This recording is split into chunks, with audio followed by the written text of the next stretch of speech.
Muito bem, propagação ionosférica parte 2, vamos conceituar o que é propagação no espaço livre. Por que eu vou fazer isso? Porque eu quero estudar com vocês o que acontece nesse segmento de espectro de HF para baixo. Na verdade, nós vamos nos deter mais aqui de 3 a 30 MHz, que são as faixas de HF. Mas vamos dar uma olhadinha rápida o que acontece aqui em LF ou MF, né? E aqui também em VLF, Very Low Frequency. Mas aqui só um conceito inicial para a gente poder entender o que depois acontece aqui para cima. Por quê? Porque praticamente, grosso modo, existem 3 modelos de propagação. Um deles é o que a gente chama de onda terrestre. É o sinal que se propaga rasteiro no chão. Frequências muito baixas, até ondas médias, até 1 MHz, 1 MHz e meio. O sinal, durante o dia, se propaga rastejando no chão. Ele não vai para cima, para a atmosfera, ele vai rente do chão. Tá? Depois a gente vai dar uma olhadinha como é que ele faz isso.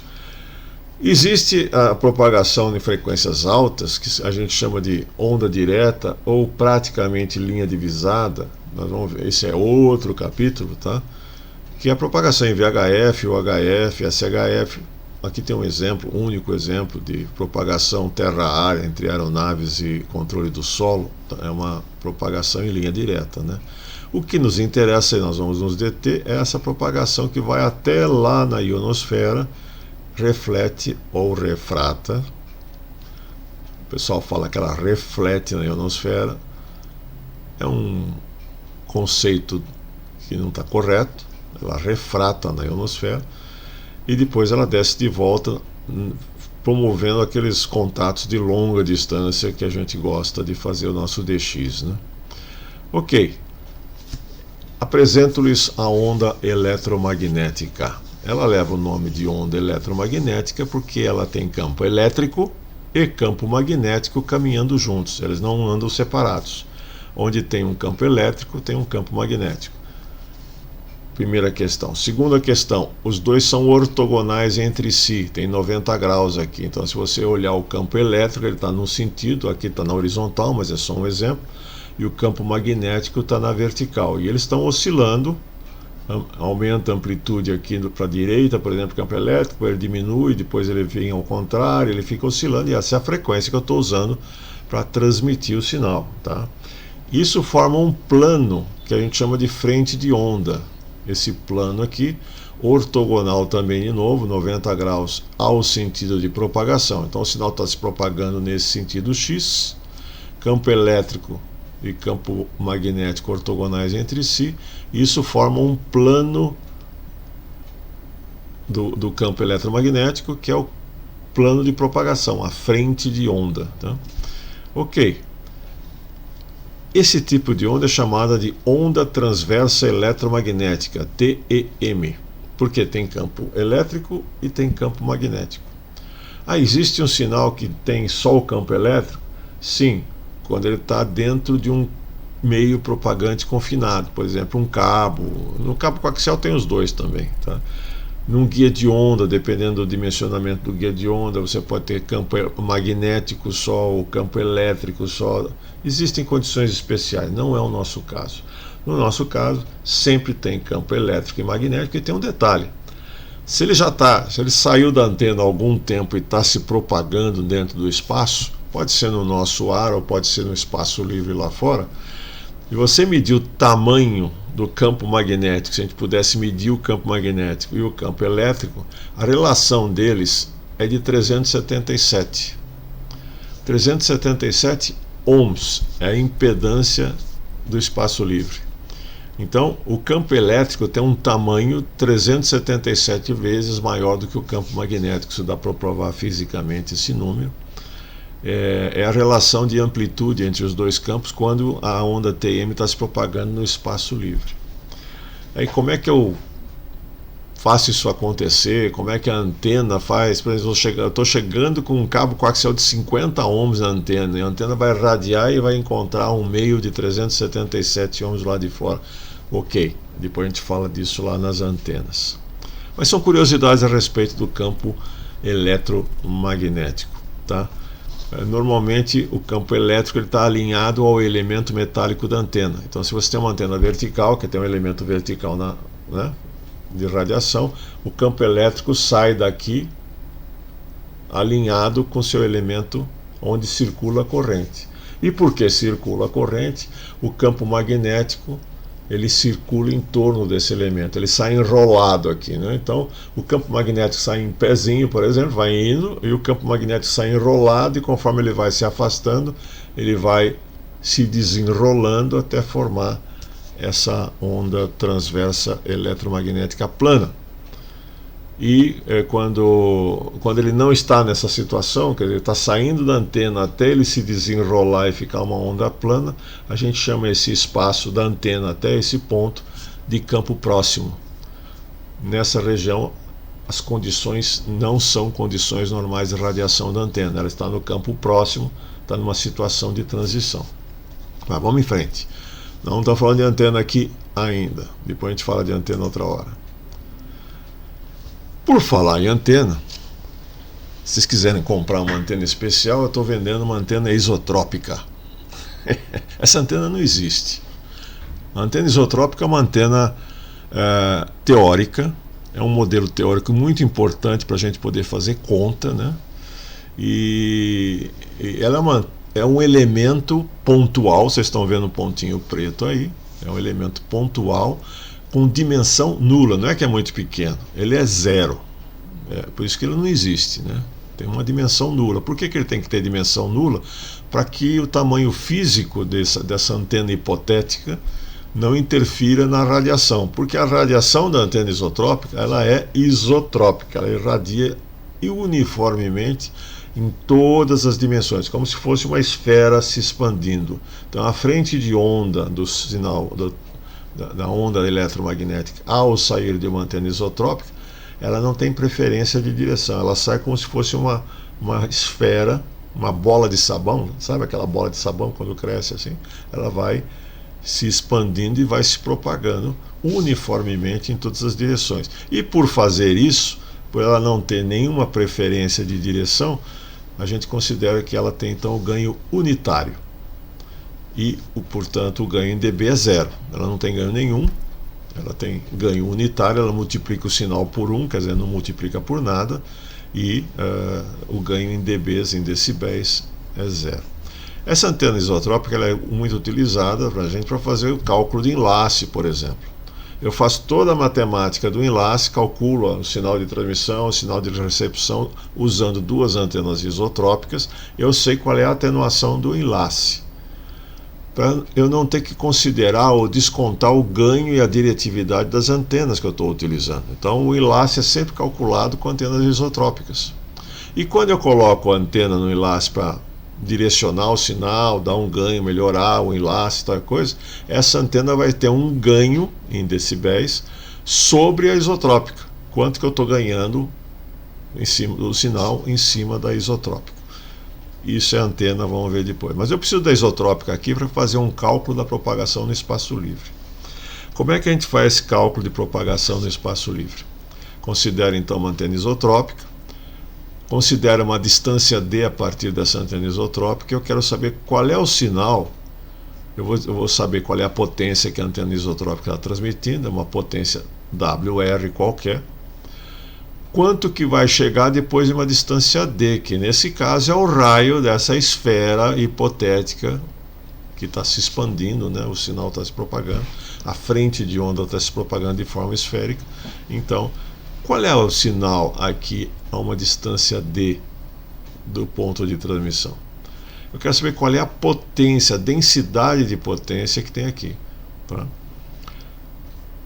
Muito bem, voltemos aqui na nossa antena hipotética, a antena isotrópica, transmitindo o sinal WR, watts, e eu ando uma certa unidade de distância a partir dessa antena. 1 metro, 1 quilômetro, não me interessa, aqui é uma unidade qualquer de distância. Se eu fizer um recorte daquela esfera a uma unidade de distância, eu posso recortar um quadradinho aqui e dizer, olha, esse quadrado aqui tem 1 metro quadrado. Eu tiro aqui um pedaço da esfera que tem 1 metro quadrado. E como essa antena isotrópica está transmitindo WR watts isotropicamente para todas as direções, uma parte desta potência vai estar passando dentro desse quadradinho aqui de 1 metro quadrado. Então eu vou ter aqui P0 watts, que é uma fração, né, uma fração desse WR, porque o resto está indo para outros lados da esfera. P0 watts por metro quadrado. E qualquer coisa por metro quadrado é uma densidade, é potência por metro quadrado. Qual é a densidade de potência aqui? P0 watts em 1 metro quadrado. Dobro a meta, dobro a distância aqui. Eu andei 1 unidade de distância, agora vou andar 2. Se você conhece bem como é que é a área da superfície de uma esfera, você sabe que depois que você dobra a distância, a área multiplica por 4.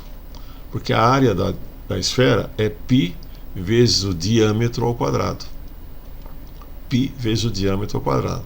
Se o diâmetro, que é essa distância, dobrou, a área dobrou ao quadrado, 4 vezes, tá? Então, 2 vezes a distância, nós vamos ter 4 quadradinhos de 1 metro quadrado. E a potência vai se diluindo conforme você vai afastando da antena isotrópica. É como se essa esfera fosse aumentando de tamanho. Cada vez que eu dobro o raio dessa esfera, a superfície da esfera multiplica por 4, mas a potência que está transmitindo lá naquela antena isotrópica é a mesma.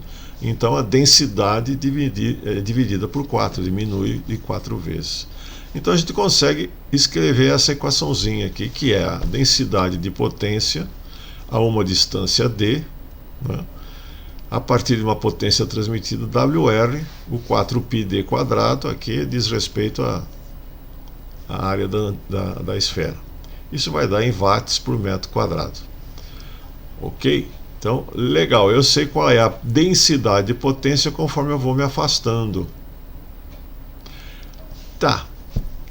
Mas se eu puser uma antena isotrópica aqui, nesse ponto aqui, e medir o sinal que está chegando, dá para fazer essa conta, considerando um fator que a gente chama... Toda antena tem uma característica que chama área efetiva.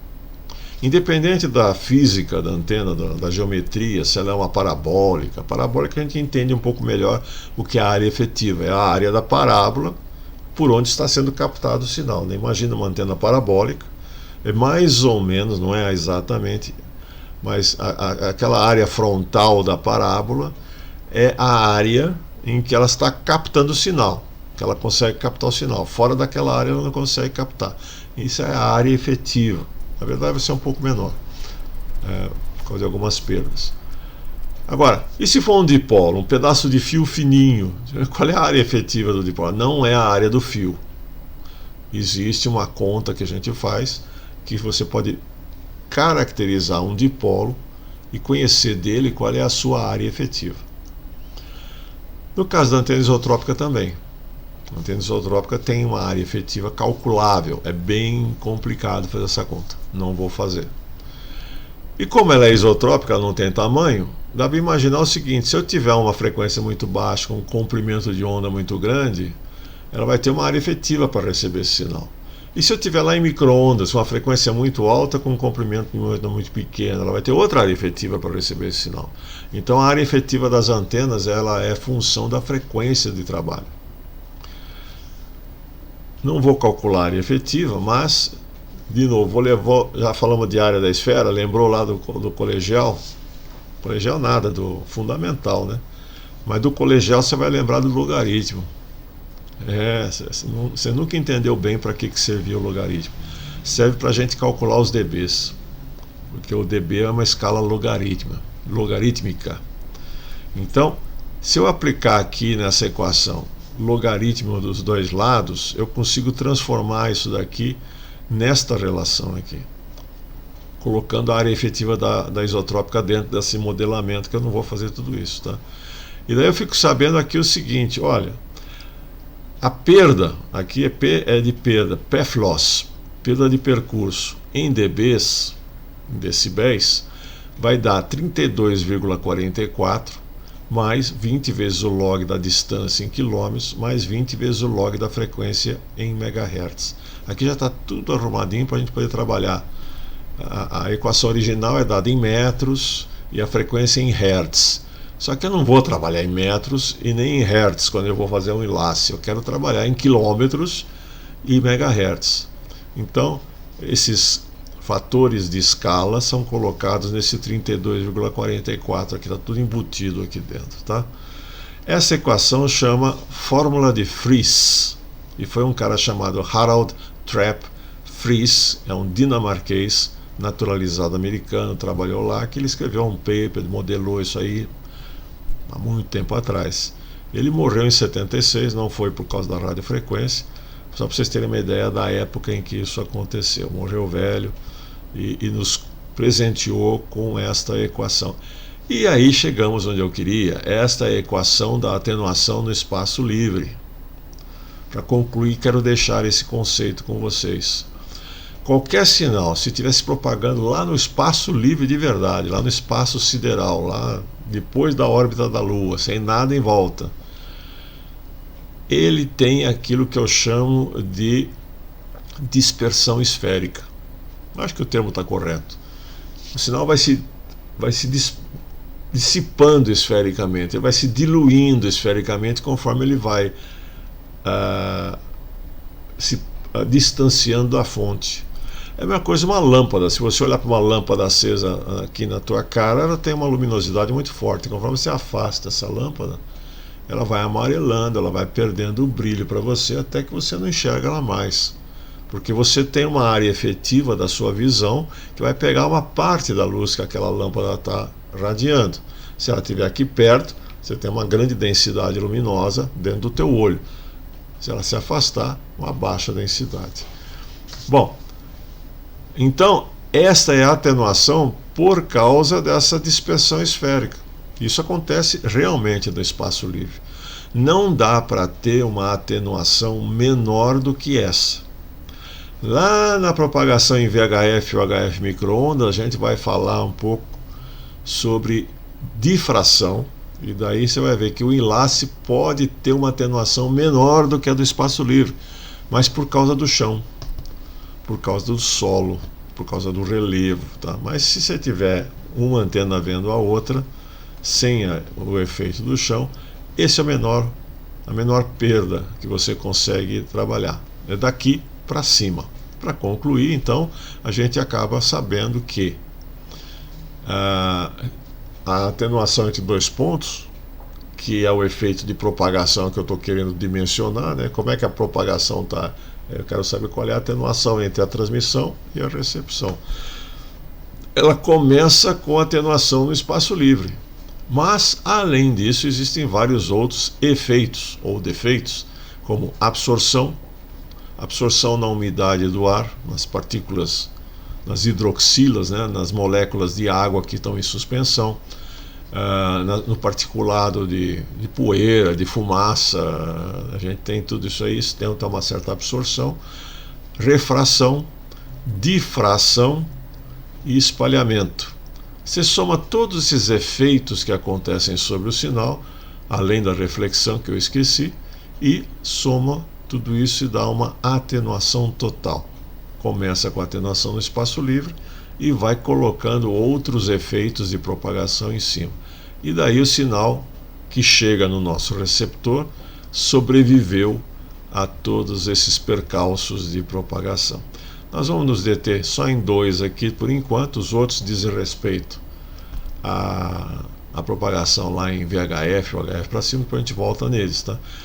Vou falar de absorção só para mostrar que nada a ver, ela não nos pega, ela pega uma frequência muito alta, e a refração, que sem ela não teríamos propagação ionosférica e não teríamos propagação em HF de longa distância.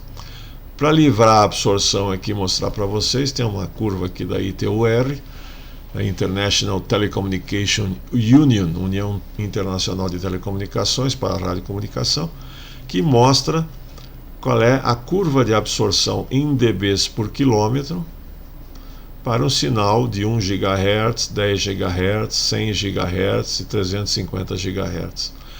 Não vou entrar no detalhe, mas 1 dB por quilômetro, que já não é muito pouca coisa, né?